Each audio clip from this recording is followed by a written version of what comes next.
Our planet, a world utterly different from the one we know, continents are reshaping, life is evolving, and across the heart of what will one day be North America stretches a vast, warm, shallow sea.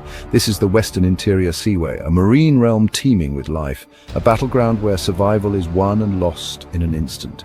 This is Hell's Aquarium. Here, colossal reptiles, unlike anything the world has seen since, clash in a daily struggle for dominance. Their prey, a rich bounty of fish, cephalopods and invertebrates, all locked in a delicate balance of predator and prey.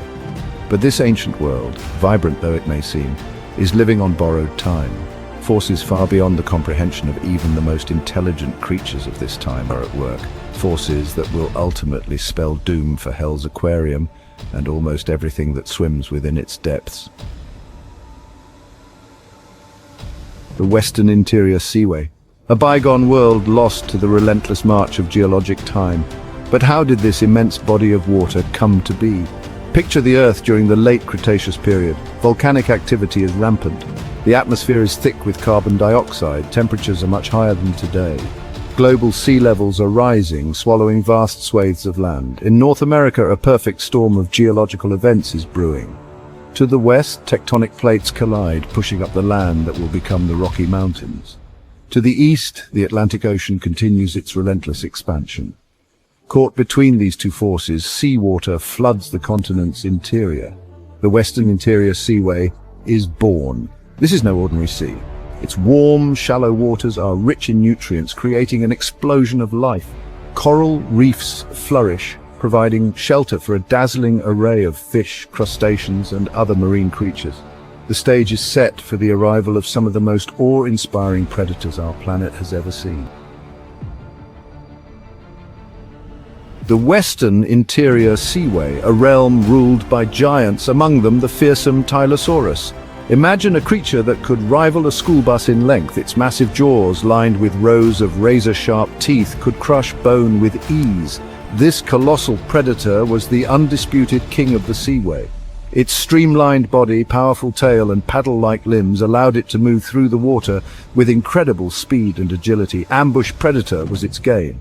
No creature, not even the long-necked plesiosaurs, was safe from its lightning-fast attacks. But the Tylosaurus wasn't the only apex predator patrolling these waters. Lurking in the shallows was another monster, Dinosuchus. This enormous crocodilian, with its powerful bite and armored hide, was a force to be reckoned with. But the Western Interior Seaway wasn't just a battleground for titanic predators. It was a vibrant ecosystem teeming with life at all levels. Ammonites with their spiral-shaped shells were abundant. These relatives of squid and octopuses thrived in the warm, shallow waters, their numbers reflecting the seaway's richness. Belemnites, with their distinctive bullet-shaped internal shells, darted through the water, hunting smaller prey. Fish of all shapes and sizes filled every niche imaginable. From the giant predatory Gephactinus with its mouthful of needle-like teeth, to the smaller schooling fish that formed the base of the food chain, the seaway was a symphony of life in motion.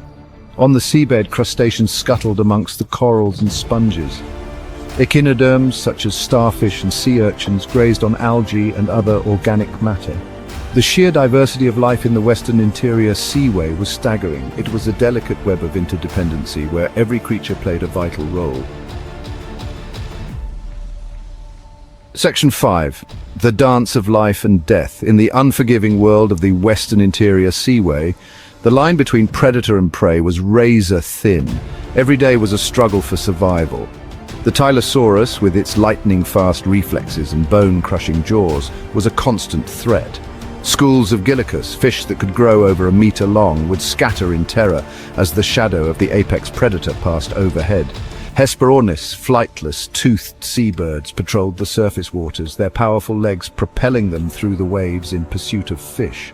But even these skilled hunters could become prey themselves, snatched from the surface by a lurking Dinosuchus or a hungry shark.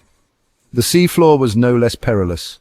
Here, amongst the corals and sponges, smaller predators like the squat lobster with its formidable claws hunted for crabs and other crustaceans. And when a large predator died, its carcass became a feast for scavengers, attracting sharks and other opportunistic feeders from miles around. Section 6, the Great Dying. For millions of years, the Western Interior Seaway thrived, a testament to the power of life to adapt and diversify. But its time was running out. Unbeknownst to the creatures that called it home, a cataclysmic event was about to unfold, an event that would forever alter the course of life on Earth. 66 million years ago, an asteroid 6 miles wide slammed into the Earth near the Yucatan Peninsula. The impact unleashed unimaginable destruction. Earthquakes of unimaginable magnitude ripped across the globe. Tsunamis thousands of feet high surged inland, obliterating everything in their path. The impact ejected billions of tons of molten rock and dust into the atmosphere, enshrouding the planet in darkness. Wildfires raged across continents, filling the air with smoke and ash. The sun's life-giving rays were blocked, causing temperatures to plummet. Winter descended upon the Earth, a long, dark winter that would last for years. Section 7. Echoes of a Lost World. The Western Interior Seaway, once teeming with life, vanished beneath the relentless advance of geological time. The dinosaurs, rulers of the land, were wiped out. The great marine reptiles, masters of the seaway, met the same fate. But the story of Hell's Aquarium didn't end there. Today, the remnants of this lost world are found entombed in rock, silent testaments to a time long past. Across the heartland of North America, from the Badlands of Montana to the chalk cliffs of Kansas, fossils of extraordinary creatures are unearthed, providing a glimpse into the Seaway's prehistoric past. Each discovery adds a new piece to the puzzle, helping us to understand the intricate web of life that once flourished in this ancient sea. Fossils of ammonites, their delicate shells preserved in intricate detail, reveal the diversity of these ancient cephalopods. The bones of mosasaurs, giant marine reptiles related to snakes and lizards, tell tales of epic battles and underwater hunts. Section 8. Legacy in Stone. The legacy of the Western Interior Seaway is more than just a collection of fossils. It's a window into the history of life on Earth. By studying the fossils of the creatures that lived and died in this ancient sea, scientists can piece together the story of evolution, of how life adapted to changing environments and diversified over millions of years. These fossils provide clues about the interconnectedness of ecosystems, how changes in one part of the food web can ripple throughout the entire system. They tell us about the effects of climate change, of how rising sea levels and shifting temperatures can reshape the face of our planet. The story of the Western Interior Seaway is a reminder of the immense power of nature, both to create and to destroy. It's a story that continues to inspire awe and wonder, reminding us of the incredible diversity of life that has existed on our planet. Section 9. A sea change in perception.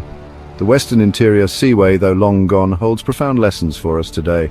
Just as that ancient sea teemed with life, our modern oceans are vibrant ecosystems vital to the health of our planet. They regulate our climate, provide us with food and oxygen, and are home to an astonishing array of life. Yet our oceans are facing unprecedented threats. Pollution, overfishing, and climate change are pushing marine ecosystems to the brink. We are witnessing coral bleaching, ocean acidification, and the collapse of fish populations. The very future of our oceans is at stake. But there is hope. Just as the Earth recovered from the cataclysm that wiped out the dinosaurs and the Western Interior Seaway, life is resilient. By understanding the mistakes of the past and taking action to protect our oceans, we can ensure that these vital ecosystems continue to thrive for generations to come.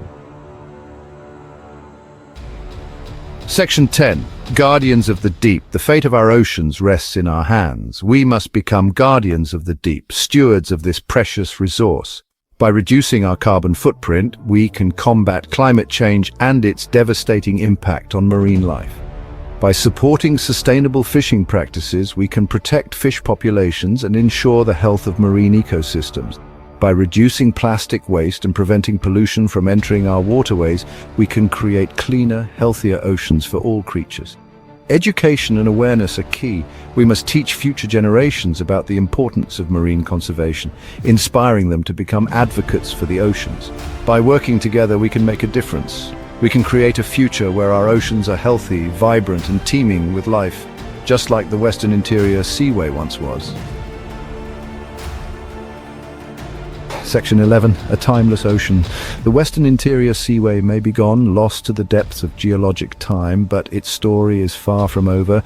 It lives on in the fossils that continue to be unearthed, in the lessons we learn about our planet's history, and in the responsibility we have to protect our oceans. Just as the Seaway was a place of both immense power and delicate balance, so too are our oceans today.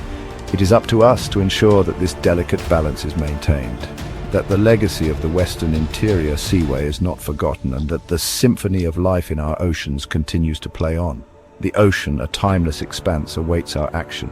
Let us not fail.